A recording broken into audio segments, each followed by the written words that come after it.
Good morning, everyone. And Corey, thank you very much for having me as a speaker today.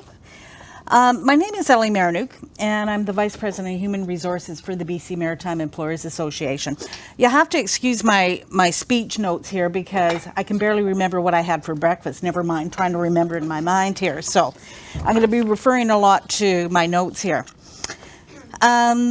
For those of you not familiar with the BCMEA, we are a service provider of labor relations training for the waterfront employers of BC. We represent about 65 member companies for interests on regulatory issues in the areas of labor relations, pensions, legislative reform, Canada Labour Code, health and safety, employment equity, and human rights. Employment equity and human rights is my domain. And in Vancouver, we operate the only management dispatch for longshore daily dispatch in Vancouver, in all of North America. All the others are run by the union. So that's sort of an overview of what we do on the waterfront here. When I joined the BCMEA in 2008, the waterfront was really a male-dominated industry. It was a workplace that had only about 4% of the population of women. And that translated to about 250. At that time, our member companies recognized the need for change back in 2008. And they wanted our industry to reflect the diversity that they themselves represented. However, change on the waterfront was one of our greatest challenges. And if anybody sort of has an idea of what the waterfront is, you think of these big burly men as longshoremen. Nobody ever thinks of the women that are out there also as longshoremen. So change was one of our greatest challenges, especially structural change that embraced matters like employment equity, elimination of employment barriers to recruitment and training, and particularly for women. As one can appreciate, achieving change was not without its challenges, but we were up for the challenge in the BCMEA.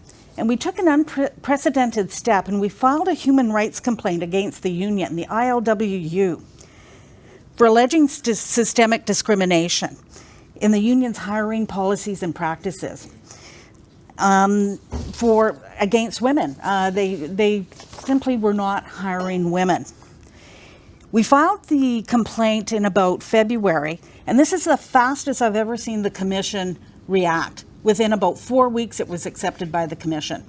I think it stunned not only the union, but stunned ourselves in the fact that they accepted it very quickly. So this complaint was really the catalyst that led to an industry-negotiated agreement that provided a platform for clear and transparent recruitment and training.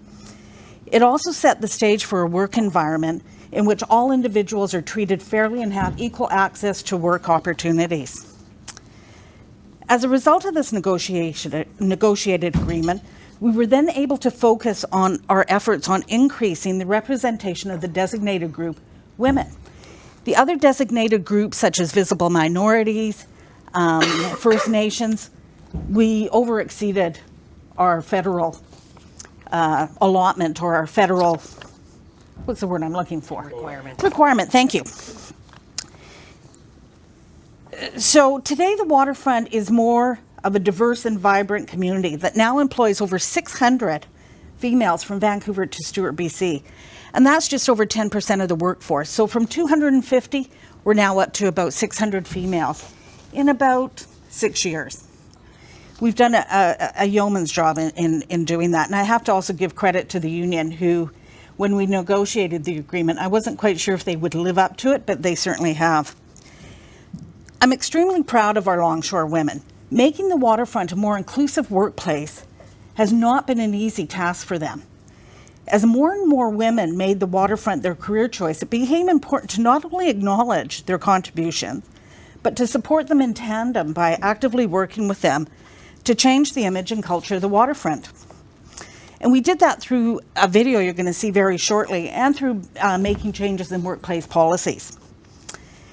The Women on the Waterfront video you will see shortly was an initiative I created to change the image and culture of the waterfront. The BCMEA, in partnership with the union and the women on the waterfront work collaboratively on this project to provide insight to an industry where women who work in non-traditional roles truly exemplify how the face of the waterfront has changed. I'm pleased that the image of crusty old men is far from the truth today. The taglines, "The face of the waterfront has changed," speaks to the image, and "Be part of this change" speaks to the culture. And that's really the essence of this video and the message we wanted to get out to everybody, the public. So why was this initiative important? Well, for the women on the waterfront, it was important to publicly highlight their role in the waterfront industry and recognize the significant contributions that they have made. The women in the industry were no longer in the background and of no consequence. The video brought about a sense of community amongst all workers, and I can tell you a lot of the men, the longshore men, were very proud of this video and what the women have accomplished. However, most important and above all, women were finally valued and respected by the men of the industry for the important role they play in the industry, and they were finally included. Women now have equal opportunities to work in key positions that were once reserved for men, such as the dock gantry cranes, those big cranes you see lining the sky, 17 stories high. It's a very valued position to take on. Women are now heavy-duty mechanics. We have a lot of women now entering into trades, and we now have women as trainers, and these women trainers are training the new generation of longshore workers in the industry. Another initiative that the BCMEA took towards an inclusive environment was in 2010. We changed our policy of mandatory retirement at age 65, 2 years before Bill C-13 legislation that eliminated mandatory requirement in the for federal employers. Today we have approximately 4% workers over the age of 65, and that translates to close to 200 who choose to continue to work. So retaining older workers makes sense. It allows us to retain the skills and expertise of the older generation while developing the skills of the newer generation of longshore workers coming up the ranks. The waterfront is now a well-rounded workplace with diverse cultures, different generations bringing something different to the industry that each generation can learn from. From the younger tech-savvy generations to the great work ethic of older generations, the waterfront industry now has a broad spectrum of employees. So why is inclusion important? Inclusion is about being valued, respected, and supported while improving productivity and morale.